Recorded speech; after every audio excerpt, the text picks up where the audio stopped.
नमस्कार. भक्तिप्रिया चॅनलवर आपले खूप खूप स्वागत आहे. आजचा दिवस तुम्हाला सुखाचा, समाधानाचा आणि आनंदाचा जाऊ देत, हीच महाराजांच्या चरणी प्रार्थना करते आणि व्हिडिओला सुरुवात करते. माघ महिन्यातील शुक्ल पक्षातील एकादशी तिथीला जया एकादशीचा उपवास केला जातो. या दिवशी विधीनुसार भगवान विष्णूंची पूजा केली जाते.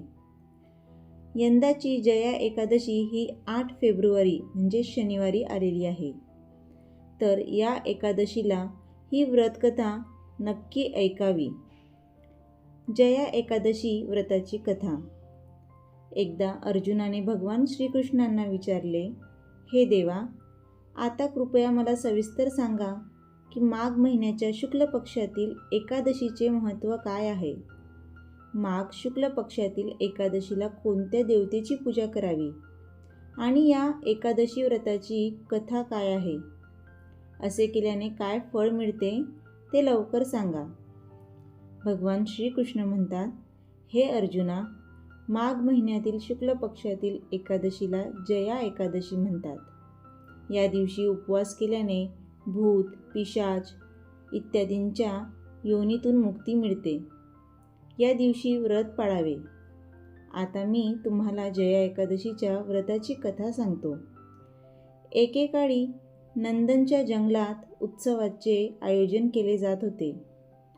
या उत्सवात देवता, ऋषीमुनी सगळेच उपस्थित होते. त्यावेळी गंधर्व गात होते आणि गंधर्व मुली नाचत होत्या. या गंधर्वामध्ये मल्यवन नावाचा एक गंधर्व होता, जो अतिशय सुरेल गात असे. त्याचा आवाज जितका सुंदर होता तितकाच तो देखील सुंदर होता. गंधर्व मुलींमध्ये पुष्पवती नावाची नर्तिकाही होती.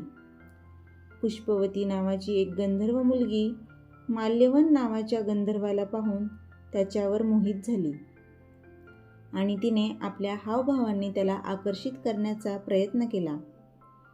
माल्यवानही त्या पुष्पावतीशी संलग्न झाला आणि आपल्या गायनाची लय विसरला. यामुळे संगीताची लय तुटली आणि संगीताचा सगळा आनंद बिघडला. सभेत उपस्थित देवतांना ते आवडले नाही.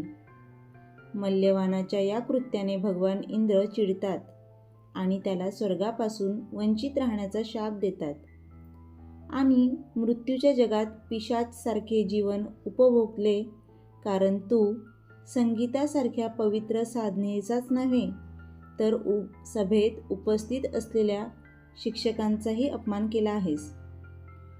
भगवान इंद्राच्या शापाच्या प्रभावाखाली ते दोघेही हिमालय पर्वताच्या जंगलात पृथ्वीवर पिशाच जीवन जगू लागतात. दोघांनी हिमालयातील एका झाडावर आश्रय घेतला. त्यांचे जीवन खूप कठीण होते. त्या वर्षी माघ शुक्ल एकादशीला दोघांनीही भोजन केले नाही. त्यांनी फळे खाल्ली. थंडीमुळे झोप येत नव्हती म्हणून दोघांनी रात्रीचे जागरण केले. कडाक्याच्या थंडीमुळे दोघांचा मृत्यू झाला. पुष्पवती आणि मल्यवान यांनी न कळत जया एकादशीचे व्रत केले होते. भगवान विष्णूंची नजर त्या दोघांवर पडताच त्यांनी दोघांनाही प्रेत योनीतून मुक्त केले. जया एकादशी व्रताच्या प्रभावामुळे दोघेही पूर्वीपेक्षा अधिक सुंदर झाले आणि पुन्हा स्वर्गात पोहोचले. पुष्पवती आणि मल्यवान यांना पाहून इंद्रदेव आश्चर्यचकित झाले. तेव्हा दोघांनी देवराज इंद्राला जया एकादशी व्रताचे महत्त्व आणि भगवान विष्णूचा महिमा सांगितला. हे जाणून इंद्रदेवही आनंदी झाले आणि त्यांनी दोघांनाही पुन्हा स्वर्गात राहण्याची परवानगी दिली. अशा प्रकारे जो जया एकादशीचे व्रत करतो व जो ही कथा ऐकतो, वाचतो, त्याला नीच योनीतून मुक्ती मिळते आणि त्याच्या दुःखांचा नाश होतो. तर मित्रमैत्रिणींनो, आजचा हा व्हिडिओ तुम्हाला कसा वाटला कमेंट करून नक्की सांगा. व्हिडिओला जास्तीत जास्त शेअर करा, लाईक करा आणि चॅनलला सबस्क्राईब नक्की करा. पुन्हा भेटूयात अशाच एका नवीन व्हिडिओसोबत. तोपर्यंत सर्वांना श्री स्वामी समर्थ.